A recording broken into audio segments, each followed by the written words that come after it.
શહેરની હાલત જુઓ કે જ્યાં ડ્રેનેજના ઢાંકણા પણ સુરક્ષિત નથી। લોકો હવે એની પણ ચોરી કરી રહ્યા છે કારણ કે લોખંડના હોય। વડોદરા શહેરના કાલાઘોડા સર્કલથી એસએસજી બાજુ આવતા આ રસ્તા પર ડ્રેનેજના મોટા મોટા જે ઢાંકણ હોય એ ઢાંકણ એની ચોરી થઈ છે। સામાજિક કાર્યકર્તાએ જણાવ્યું છે કે શહેરમાં ધોળે દાડે ચોરી થઈ રહી છે, ધોળે દાડે હત્યા થઈ રહી છે। આવા બધા બનાવો બની રહ્યા હોય ત્યારે રાવપુરા પોલીસ સ્ટેશનમાં ફરિયાદ કરવામાં આવી છે કે આ ડ્રેનેજના જે ઢાંકણ છે તે પણ સુરક્ષિત નથી। પોલીસનું અને પોલીસ કમિશનરનું ધ્યાન દોર્યું છે। મીડિયાના માધ્યમ થકી તેઓ દ્વારા એક અપીલ કરવામાં આવી છે, એક કહેવાય કે માંગણી કરવામાં આવી છે કે સીસીટીવી ચેક કરવામાં આવે અને આ ઢાંકણ ચોરનાર પર કડક કાર્યવાહી કરવામાં આવે।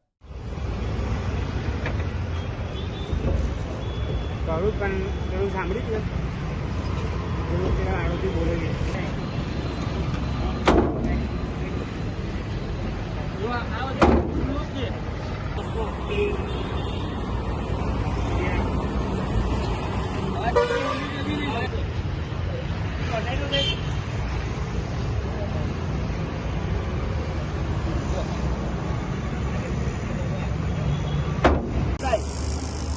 કેમેરા છે ને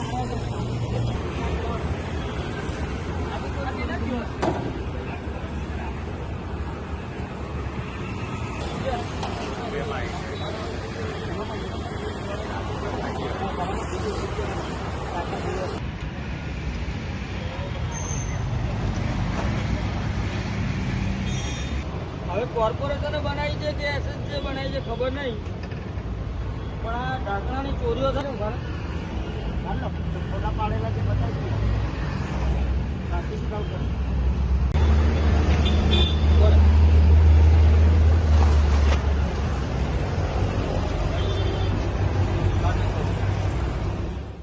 વડોદરા શહેરમાં આવેલ જે આરાધના સિનેમાથી જે રેલવે સ્ટેશન જવાનો જે મુખ્ય માર્ગ છે, આ રોડ પર જે કહેવાય છે કે એસએસજીને બાજુમાં અડીને જે એક ગટર બનાવવામાં આવી છે કે જે ચંબર બનાવવામાં આવી છે, ચંબરની ઉપર તમે જોઈ શકો છો કે જે લોખંડની જે કહેવાય છે કે પ્લેટો છે, આ લગભગ ઓછામાં ઓછી 25 કિલોની એક પ્લેટ છે, એવી 3 પ્લેટો હાલમાં ચોરી થઈ ગઈ છે। એટલે કહેવાનો મતલબ કે ભર દિવસે ભર રાત્રિએ અને જાહેર રોડ પરથી જ્યારે આ રીતની ચોરીઓ થતી હોય, આ વડોદરા શહેર માટે એક ચોરનો એક પડકારરૂપ કહેવાય। કારણ કે વડોદરા શહેરમાં સબ સલામત એની વાતો કરનાર વડોદરા પોલીસ માટે આ લાંછનરૂપ સમાન આ કિસ્સો જોવા મળી રહ્યો છે। કારણ કે વડોદરા શહેરની અંદર અવારનવાર ઘરફોડ ચોરીઓના બનાવો બનતા હોય છે, સાથે સાથે દારૂ જુગારના અડ્ડાઓ ધમધમી રહ્યા હોય છે।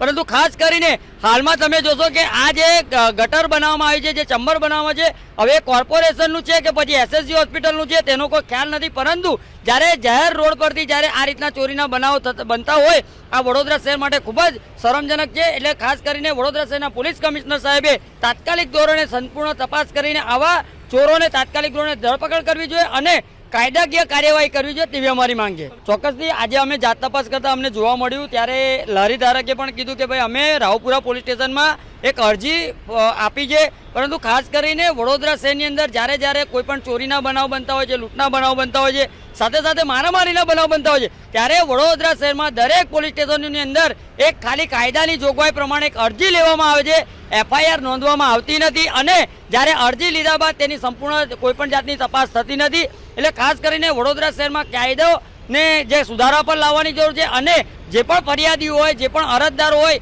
તેની અરજીને ગંભીરતાથી નોંધ લઈ અને સીસીટીવી કેમેરા ચેક કરી અને આવા રીઢા આરોપીઓ બીજી વાર ચોરી ન કરે, ઘરફોડ ચોરી ન કરે, તેની સામે ક્યાંક ને ક્યાંક સારામાં સારી કાયદાકીય કાર્યવાહી કરવી જોઈએ, જેથી કરીને અવારનવાર આવા બનાવો બનતા અટકી શકે છે।